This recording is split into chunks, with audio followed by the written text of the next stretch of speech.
নমস্কার বন্ধুরা, আজকে আবার চলে এসেছি গরমের দিনে ঠান্ডা একটা পানীয় নিয়ে, যেটা গরমকালের জন্য ভীষণই উপকারী আর খেতেও ভীষণ টেস্টি। তো আজকে করব তেঁতুলের শরবত। এখানে তেঁতুল নিয়েছি আর এটা আখের গুড়, আর এখানে ভাজা জিরে গুঁড়ো আছে, লবণ আছে, বিট লবণ আছে।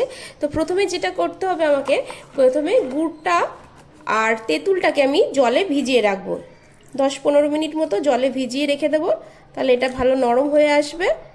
তারপরে আমি শরবতটাকে বানাবো।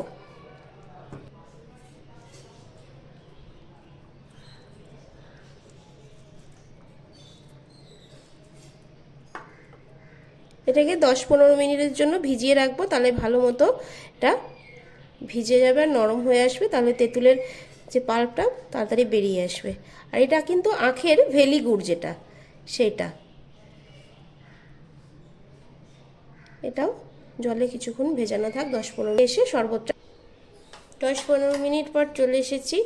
আর এখানে একটা ছাঁকনি নিয়ে নিয়েছি। এবার এখানে এই যে তেঁতুলের কাঠটা নিয়েছি, ভিজিয়ে রেখেছিলাম, সেটা এবার একটু ঘষে পাল্পটা বের করে নেবো, এরকম করে ঘষে ঘষে।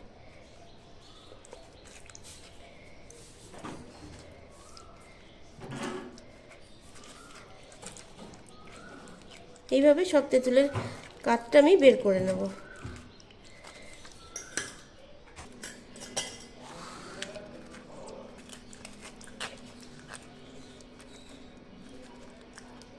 এবার গুড় যেটা ভিজিয়ে রেখেছিলাম, আখের গুড়টা, ভেলি গুড়টা, ওটাকেও এবার একটু ছেঁকে নেব। অনেক সময় গুড়ে কিছু যদি থাকে কাঠি টাটি, সেগুলো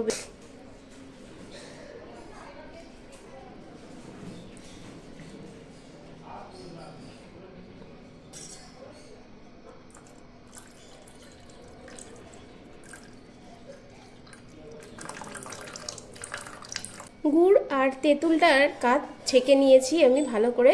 এবার এটা আমি 2 গ্লাসের জন্য শরবত বানাবো, তাই 2 গ্লাস মেপে আমি ঠান্ডা জল দিয়ে দিচ্ছি। এটা ফ্রিজের জল, আপনারা চাইলে নর্মাল জল দিয়েও করতে পারেন।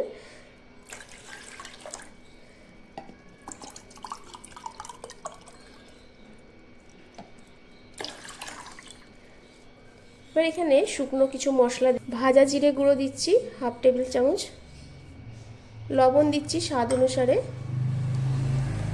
আর বিট লবণ দিচ্ছি।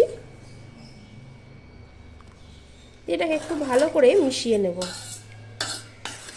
এটা কিন্তু খেতে বন্ধুরা ভীষণই ভালো হয় আর গরমকালের জন্য ভীষণ উপকারী। আমরা সকলেই প্রত্যেকেই জানি আখের গুড় ঠান্ডা শরীরের জন্য, শরীর ঠান্ডা করে।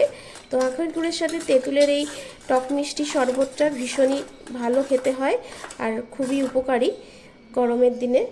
এটা আপনারা করে চাইলে ফ্রিজেও রেখে দিতে পারেন। এটাকে এবার আমি এর মধ্যে কয়েকটা বরফের টুকরো দিয়ে দেবো।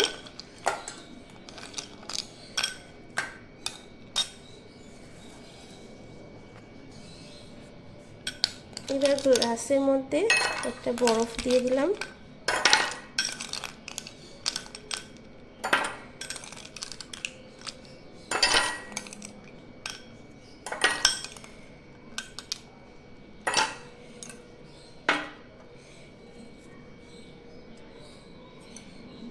এবার যে শরবতটা রেডি করে নিচ্ছি সেটা এবার দিয়ে দেবো এর মধ্যে।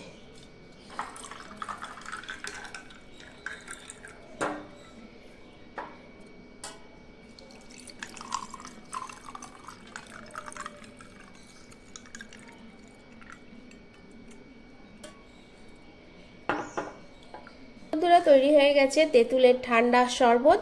আর গরমের দিনে এটা ভীষণই উপকারী একটা শরবত। তাহলে আমার এই রেসিপিটা যদি আপনাদের ভালো লাগে, টক মিষ্টি তেঁতুলের শরবতের, তাহলে আপনারাও একবার বাড়িতে বানাবেন। খুব সহজভাবে, খুব অল্প উপকরণ দিয়ে এটা তৈরি হয়ে যায় চটজলদি।